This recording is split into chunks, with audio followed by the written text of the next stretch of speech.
እናናት ደርሳችኋል ማለት ነው? ምን ነው ቅራለሽ? አረ ለምን ቅር ይለኛል? እኔ ምልሽ በእኔ ሹመት ደስ አላለሽም ልበል? መደሰት ነበረብኝ። ያው መደሰት ባይኖርብሽም ሊከፋሽ ግን አይገባም። እኔ ስለ እናንተ ሹመት ሽረት አያገባኝም። ለምንድን ነው የማያገባሽ? ያለቃሽ ጉዳይ እኮ ያንቺም ጉዳይ ማለት ነው። የኔ አለቃ ሰው ሳይሆን ስራዬ ነው። ስለዚህ አለቃሽን አታከብሪም ማለት ነው? ምን ማለት ነው? ስራው አለቃው የሆነ ሰው ካለቃው ሰዓት ላይ አይሰርቅም። አሁንም አልገባኝም። ዛሬ አርፍደሽ ነው የገባሽው? አዎ። ምን ነው? ለምን በሰዓት አልገባሽም? ልትቆጣጠሪኝ እየሞከርሽ ነው? አዎ እቆጣጠርሻለሁ። ትሰሚያለሽ? ከዚህ በፊት ማንም ሰው እንዲቆጣጠረኝ እንደማልፈልግ ነግሬሽ ነበር። እኔም እዚህ ድርጅት ውስጥ እስካለሽ ድረስ እንደማልተውሽ ነግሬሽ ነበር። ቆይ እኔ የምለው ከዚህ በፊት ግን ታውቂኛለሽ? ምን ማለት ነው?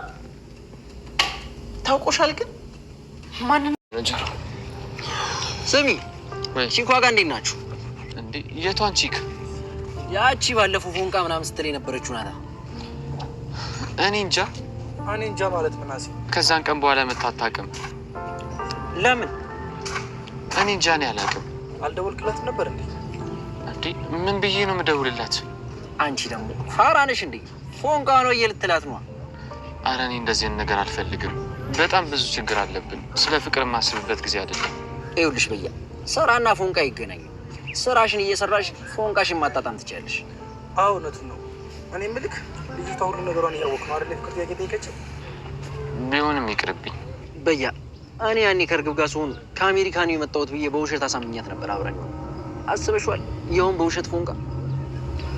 አንተ ደግሞ ምንም የሰራው ስህተት የለም። ስለዚህ ልጅ ሆነ። በዛ ላይ ደግሞ ቺኳ እንደፎነከከችብህ ያስታውቃል። ግን እኮ እኔ ስለ ልጅቷ ምንም የማውቀው ነገር የለም። ቤት ውስጥ በሀሳብ ተጨናንቄ እያለሁ ያ የተረገመ በቃሉ እኮ ነው ከሰራተኞች ጋር ተመሳጥሮ እንደዚህ ጉድ ያደረገኝ። አቶ በቃሉ ደግሞ ናቸው? በቃሉ የእዝራ ትሬኒንግ ባለቤት። ባለፈው ሞተ ምናምን የተባለ ሰውዬ? እሱም ላይ ይጠቀምበት እኔንም ገደለኝ። በጣም ያሳዝናል። ግን ቆይ አንቺ ለምንድን ነው ግን ኃላፊነቱን ለሌላ ሰው ያልሰጠሽው? ሰጥቼው ነበር። ምን ዋጋ አለው? ኃላፊነቱን የሚወጣ ሰው አልሆነም እንጂ። እሱም ተባባሪያቸው ነበር? ለስሙማ ባለቤቴ ነበር፣ ግን አደባባይ ላይ አስትቶኝ ሄደ እንጂ። ስለ ባለቤትሽ የሰማሁት ምንም ነገር አልነበረም። ቆይ ባለቤትሽ አሁን የት? ስለ እሱ ምንም ነገር ማውራት አልፈልግም። ለምን? ይኸውልህ የእኔ ወንድም፣ በዚህ ኬዝ ጉዳይ ልታግዘኝ ከሆነ ከዚህ በኋላ ስለ ባለቤቴ እንዳታነሳብኝ። አነሳለሁ የምትል ከሆነ ደግሞ አሁኑኑ ፋይሉን ስጠኝ። በጣም ይቅርታ ወይዘሮ ሜላት፣ ነገሩ ይሄ ነው።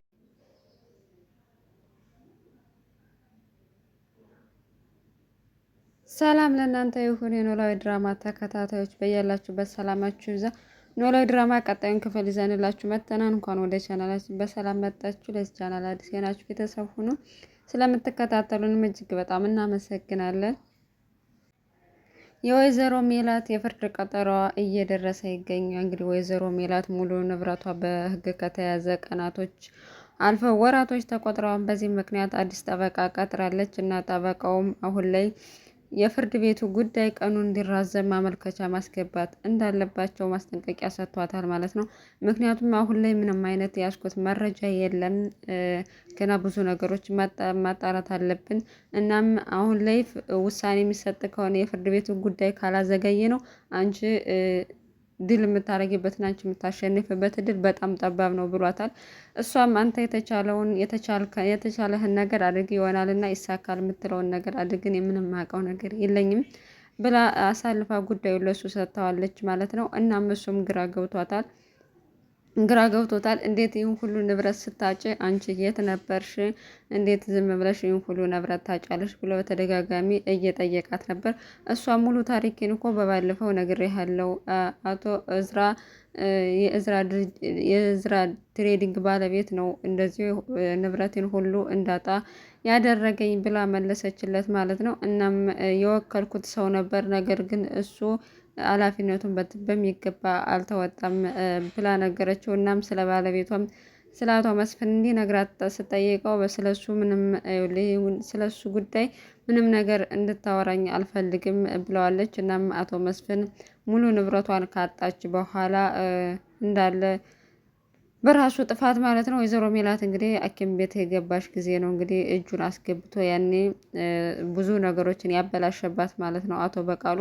እሱ ደግሞ በገዛ እጁ ያጠፋውን አቶ መስፍን በገዛ እጁ ያጠፋውን ሳያርም የስራችሁ ያውጣችሁ ብሎ እንግዲህ ጥሏቸው ሄዷል። ለዛም ነው ልጆቹም ሚስቱም ስሙ ሲጠራ የማይፈልጉት ማለት ነው። አሁን ተመልሶ ወደ ሀገሩ ቢመጣ ራሱ ማንም ይቅር የሚለው አይኖርም። ምክንያቱም ራሱ ማጥፋቱ ሳያንስ ጭራሽ ደግሞ ችግር ውስጥ ጥሏቸው አሜሪካ ሄጀ ገንዘብ ልክላቸዋለሁ በሚል ሰበብ እዛ ድምጥማጡ ጠፍቷል። አሁን ላይ በራሳቸው ሶስታቸው ብቻ ናቸው እየታገሉ ያሉ ኑሮ ለማሸነፍ። እናም በዚህ ምክንያት አቶ መዘክርም ወይዘሮ ሜላትን በፍርድ ቤት ጉዳይ ያለውን ነገር ሊረዳት ይፈልጋል። ነገር ግን እሱ እንደሚረዳት ማንም ማወቅ እንዲያውቅበት አይፈልግም። ኢቭን ሉሊትም እንድታውቅ አይፈልግም። ወይዘሮ ሜላትም እንድታውቅ አይፈልግም ማለት ነው። በዚህ ምክንያት ታደሰን ተከታተል ብሎ ስለጠየቀው ከቢሮው ጠርቶ እያናገረው ነበር። አቶ ታደሰም አብሮ እንግዲህ አብረው የሚሰራላት ጠበቃዋ ስለ እሷ ምንም አይነት መረጃ ሊሰጠኝ ፈቃደኛ አይደለም፣ እሷ እኔንም ሊያናግረኝ ፈቃደኛ አይደለም ብሎታል። ያው እሱ ጠበቃ ስለሆነ ኬዙን መደበቁ ያለና የሚጠበቅ ነገር ነው። ምንም አይግረምህ፣ አንተ ግን በተቻለ መጠን እርዳት ብሎ ነገረው ማለት ነው። እናም ግን አቶ ታደሰ እንደገመተው ጠበቃውን አንተ ብታናግረው የተሻለ ይሆናል፣ አንተን ስለሚያውቅህ ምናልባትም የተሻለ ነገር ሊሆን ይችላል ብሏል። እሱ ግን በጭራሽ በዚህ ጉዳይ እኔ መግባት አልፈልግም፣ ምክንያቱም ወይዘሮ ሜላት እኔ እንደምረዳት እንድታውቅ አልፈልግም፣ በአንተ ጉዳይ ነው ነገሮች እንዲያልቁ የምፈልገው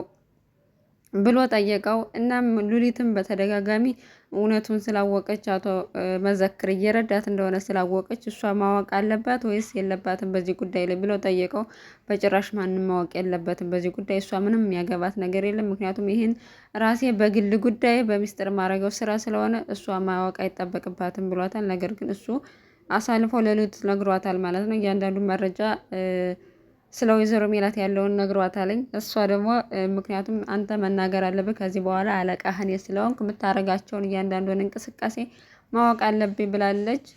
አቶ ታደሰም ይሄ የግል ጉዳይ ስለሆነ አያገባሽም ቢላትም የግል ጉዳይም ቢሆን አንተ የድርጅቱን ሰዓት እያቃጠልክ ነው ያንን ጉዳይ እየተከታተልከው ያለው፣ ስለዚህ ሰዓት ማባከንና አርፈድ መግባት በጣም ስለሚያሳስበኝ ላውቅ ይገባል ብላ እየተከራከረች ትገኛለች። እናም አቶ መዘክርም የሰራው ስህተት በጣም ትልቅ እንደሆነ ገብቶታል። ወይዘሮ ሜላትን ቢሮ ሄዶ አናግሯት ነበረ።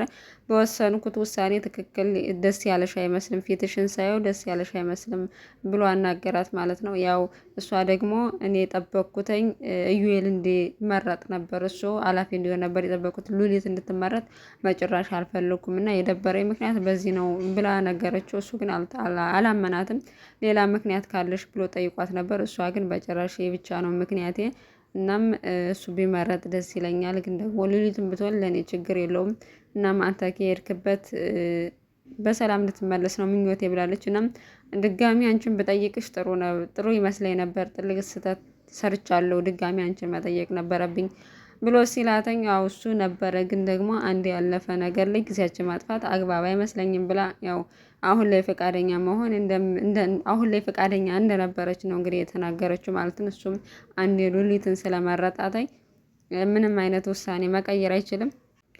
እናም ከሀገር ሊወጣ ትንሽ ቀናቶች ብቻ ነው የቀሩት ማለት ነው። እናም ሁኔታቸውን በጣም የሉሊትና ወይዘሮ ሜላትን ጠብ በትንሹም ቢሆን ስለተረዳ ኢዩኤልን ቢሮ ጠርቶ አደራ ሰጥቶታል ማለት ነው። ያው ሉሊት በራሷ የምትወስን በራሷ ነገሮችን የምታረግ ግልፍተኛ ሰው እንደሆነች ታውቃለህ። ወይዘሮ ሜላትን ደግሞ በጣም ጥሩ ሰራተኛ ስለሆነች ላጣት አልፈልግም። ስለዚህ አንተ በመሀል እየገባ ሁለታቸውንም አግባባቸው፣ ኃላፊነቱን ላንተ ሰጥቻለሁ ብሎ አደራ ሰጥቶታል ማለት ነው። እሱም አዎ እኔ ሁኔታቸው ጥሩ እየሄደ አይደለም እና ወይዘሮ ሜላት ደግሞ አንድ ነገር ካስቀየመቻት ምንም ነገር ድጋሚ ሳታስብ ነው ጥላት የምትሄድና በተቻለ መጠን ሁለታቸውን ያለውን ችግር ለመፍታት እሞክራለሁ ብሎ ኃላፊነቱን ለኢዩኤል ሰጥቶት ይሏል። እንግዲህ ኢዩኤል በመሀላቸው ገብቶ እንዲያስታርቃቸው ማለት ነው። በሌላ በኩል ሀኒቾና ኤልያስ ከመጨረሻው ተለያዩ። ኤልያስ እንግዲህ ለሀንቺ ስሜት እንዳለሽ ስጠይቂኝ ያው እኔ ጋር ልትመጭ እንደሆነ አስቤ ነበር ብሎ ስላላት እሷ ደግሞ እንዴት እንደዚህ አይነት ነገር ታስባለህ? እኔ እኮ የጠየኩህ ምናልባት ካንተ ጋር ጊዜ ሳሳልፍ ድጋሚ ሌላ ነገር ውስጥ እንዳትገባና አንተ ጋር ለመሆን ፍላጎት ያለኝ መስሎ እንዳይታይ ብዬ ነው እንጂ እኔ ሌላ ነገር አልነበር የተጠየው። ከዚህ በኋላ ግን እኔ እናንተ ሲጀመር መገናኘት የለብንም እስካሁን ያሳለፍነው ጊዜ ይበቃናል ብላ ጥለው ሄዳለች ማለት ነው። ኤልያስም ራሱን እየወቀሰ ነው። ያው እንደዚህ አይነት ነገር ማሰብ አልነበረብኝም እያለ በሀና ጉዳይ ተጨንቋል ማለት ነው። ሀኒቾም ድጋሚ አይንህን ማየት አልፈልግም ብላ ጥለው ሄዳለች። እንግዲህ ብዙ ነገሮችን ለእሷ ሲል እስከ ማበድ የደረሰ አፍቃሪዋ ነበር። ነገር ግን አሁን እሷ ለእኔ ለአንተ ጊዜ በሰጠው ቁጥር የበለጠ እኔ ለአንተ ስሜት እንዳለኝ እንደምወድህ እንድትረዳ አልፈልግም። እኔ የምወደው ጆሮን ነው። ከዚህ በኋላ አይንህን ማየት አልፈልግም ብላ እንግዲህ ቁርጡን ነግረዋለች ኤልያስ ማለት ነው። ኤልያስም በእርግጥ አሁን ላይ ረስቻታለሁ ቢልም በውስጡ እንዲህ በቀላሉ ሊረሳት አይችልም። ነገር ግን ደግሞ ለመርሳት እየታገለ ነው። ከእሷ ጋር ጊዜ ባያሳልፍ እና ቆርጣ እንደውም አልፈልግም ብትለው ይሻለዋለኝ። እሷን የትም ካላያት የራሱ ላይ ትኩረት ያደርጋል ማለት ነው። ድጋሚ የሆነ ጊዜ ስትሰጠው አብረው ስታሳልፍ ወዳይ ነው ወደሚለው ነገር አያስብም ማለት ነው። እናም አብራችሁ እስካሁን ስለቆያችሁ እጅግ በጣም እናመሰግናለን። በያላችሁበት ሰላማችሁ ይብዛልን። ሰናይ ጊዜ